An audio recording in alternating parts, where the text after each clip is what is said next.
موناتو دو سويت في مون بيبي عزيز وغالي. مون بيبي عزيز وغالي. عزيز وغالي، نصائح موجهة لأطفالنا مع الدكتور المنير. مون بيبي عزيز وغالي، نصائح موجهة لأطفالنا مع الدكتور المنير. مون بيبي عزيز وغالي. عزيز وغالي. دكتورنا المنير، أهلا وسهلا، مرحبا. صباح الخير نادية، صباح الخير اللي يسمع فينا الكل على أحلى إذاعة على الأكسجين FM. مرحبا. مرحبا. موضوعنا السعال المتكرر عند الأطفال والمراهقين. صحيح، كنا حكينا في الحصة الفارطة عن السعال الحاد، وقلنا اللي هو يكثر خصوصا في الفترة هذه، وحكينا على عديد الحالات اللي نشوفوها خصوصا عند الرضع، كالتهابات القصيبات الهوائية اللي نعبر عليها بالبرونكيوليت، واللي هي خطيرة وماذا بينا الوقاية منها. والجريب زاد يكثر في الفترة هذه، هذوك الحالات الحادة. دونك خصوصا المتسبب هما فيروسات، والعدوى قوية برشا. اليوم باش نحكيو على حالات الكحة المزمنة ولا المتكررة. الحالات هذه انه الكحة اللي هو عرض باش يدوم اكثر من 3 أسابيع، يعني كحة تمشي وتجي وتقعد ديما شادة. هذاك علاش سميناها متكررة ولا مزمنة. اول حاجة نحب نأكد اللي هو الكحة راهي عارض، دونك ماذا بينا بالعكس العارض ماذا بينا يزيد يعاوننا باش نكتشفوا ونعرفوا التشخيص.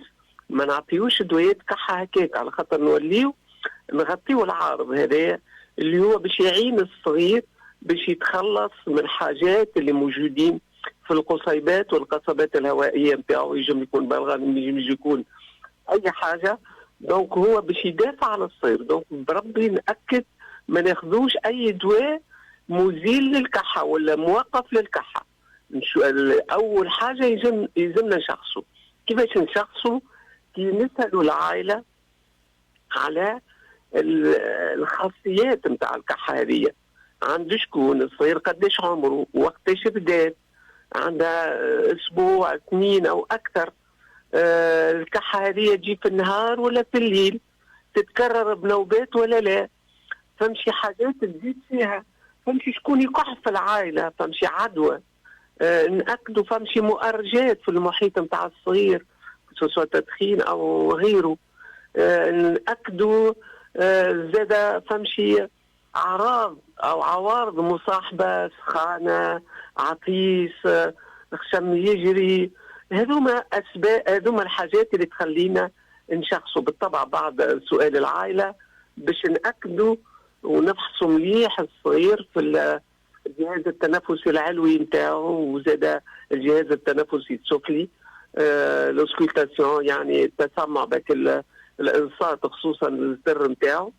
نشوفوا الصغير مليح، وساعات نطلبوا بعض التحاليل.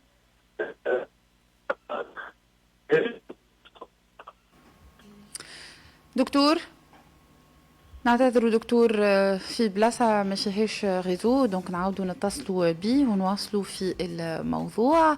موضوع السؤال اللي عنده سؤال ينجم يخليه على 31 10 80 90. الكحة اللي تشد الصغار وحتى الكبار، ما فماش شكون توا مع نزلات البرد المتكررة وموسم نزلة البرد ما يقولش لي أنا متقلق على الآخر من الكحة. الكحة طولت معايا، شدتني جمعة 2 3، فما شكون اللي تقعد معه حتى الكحة شهر كامل. يتفضل مرحبا، يخلي السؤال على 31 10 80 90. دكتور نواصل في السؤال المتكرر أو المستديم. نعم. الكحة نبداو أول حاجة من باش نحكيو على الأكثرية اللي موجودين. فما كالسعال الديكي اللي نسميوها لا كوكلوش، هي نوبات نتاع كحة شديدة تكمل بشاقة، وهيك علاش نسميوها الشهوق. والسبب نتاعها هي جرثومة بكتيرية اسمها البيرتوسيس. ساعات هيك علاش سميناها سعال ديكي. الكحة توفى ساعات بك الشهوق اللي هو يشبه نتاع صوت الديك. علاش؟ على خاطر فما تقلص لك القصيبات الهوائيه نتاعها. الحالات هذه تصاحبها ساعات ردان، تلقاه صغير يرد وتلقى وجهه مستحمر، وساعات تقف الكحه تقعد ايامات بلاش كحه وترجع. دونك هذا هو الكوكلوش اللي هي تكثر، وكما قلنا هي جرثومه. دونك نشخصوه بفحص الدم، وزاد فحص ناخذ عينه من المخاط، والعلاج هو مضاد حيوي هو كلاريتروميسين. وماذا بينا الوقايه هي الوقايه بالتلقيح، والخصوص التذكير بالتلقيح، على خاطر الكحه هذه تنجم تكثر حتى عند الكبار، وهيك علاش يلزم التذكير بالتلقيح باش ما عادش الكبار يعديوا الصغار ساعات. ثم حالات زاده نتاع هيك التهاب الجيوب الانفيه هيك اللي نعبروا عليها بالسينيزيت، خصوصا نلقاو عند الاطفال اللي عمرهم اكثر من 6 سنين وعند المراهقين. هنا الاعراض اعراض تنفسيه مش كحه برك، تدوم اكثر من 15 يوم، ما فماش حتى تحسن، تلقى معاها سيلان انف، يعطس، يشخر، حتى صعوبه في الشم ولا انسداد للانف. الكحه معبيه بصفه عامه وتكثر خصوصا في الليل كي يبدا الصغير مستلقي.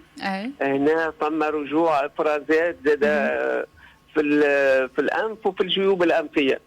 هيك علاش تجي نوبات السعال، والتشخيص هو خصوصا كلينيكي، اما نجموا نتعاونوا ب هيك السكانير اللي هو التصوير المقطعي للجيوب الانفيه. العلاج هو نأكدوا على بعض المضادات الحيويه اللي نعطيوها، ونعطيو زاد ادويه مزيله للاحتقان. نعم. ما ننساوش عند الرضع والصغيرات زاد هيك الارتجاع المعدي المريئي اللي كنسميوه احنا فم المعده المفتوح. هنا فما افرازات تخرج من المعده تمشي للاعلى، وخصوصا هيك الصغيرات في الليل اللي ياخذوا هيك الرضاعه الصناعيه تلقاه يرقد بالبيبرون وعنده ارتجاع يصير، ويبدا الصغير خصوصا كي يبدا مستلقي يولي تكثر الكحه كي هو مستلقي، وينجم يصير التهاب في البلعوم نتاعو على خاطر يرجع من المعده وهو حامضي. وهكا التشخيص بالتشخيص السريري وزاد نجموا نتعاونوا بهيك البي اتش مترين يسميوه احنا قياس الحموضه في المرء، ونعطيو ادويه. اول حاجه نعالجوا السبب، نبعدوا ماذا بينا على الرضاعه الاصطناعيه، وخصوصا ما فماش رضاعه في الليل، ونأكد نعطيو مضادات للحموضه، ونعطيو ادويه تساعد باش ينقبض ذاك المري نتاع الصغير نتاعنا. واضح.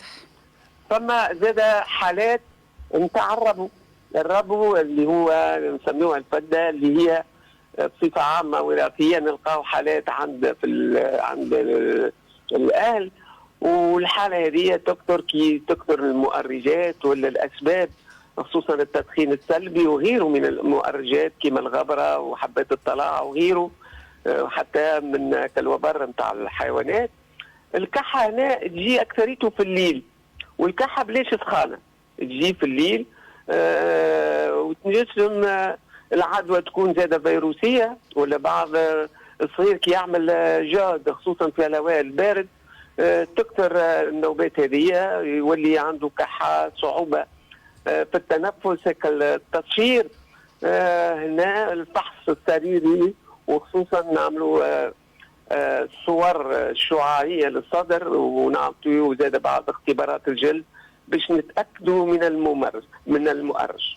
هذوما الحالات اللي هما نشوفوهم اكثر شيء، ولكن تنجم تكون ثم حالات اخرين نتاع كحه مزمنه ومستديمه، مش جوست نسردوا البعض منها.